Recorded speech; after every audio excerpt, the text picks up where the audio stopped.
All right, guys, we about to check for bad wheel bearings and tie rod ends. Go, baby. Let's go. Let's get it. All right, y'all. First, we need to show y'all this bad tie, too. Like, look, if your tie's wearing like this, you got a problem.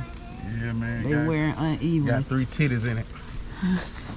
With the nipples on it? With the nipples. Okay, we'll do it like this, baby. Go. Tie rod ends, you want to shake it like that. They pretty good. They pretty good.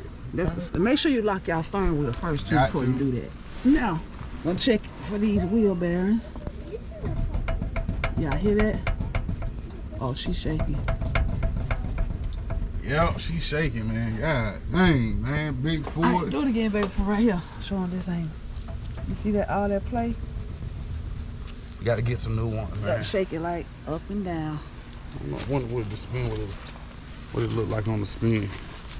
And for bad wheel bearings, What it steering look like wheel on will the be spin? shaking. Do the tire look like it wobbling? No wobbling the tire? No. For bad wheel bearings, it'll be shaking. Steering wheel will be shaking. Might hear grinding noise or roaring noise while you rolling. And then the tire will be wearing unevenly, like this one wearing right here. Definitely, y'all. That's scary. You got lumps all Look over at the titty. That 1, 2, 3, and 4. Titties with nipples on them. All right, y'all. Make sure y'all like, comment, subscribe. Y'all share the channel. Y'all hype me up. Hype me up. You know. We out.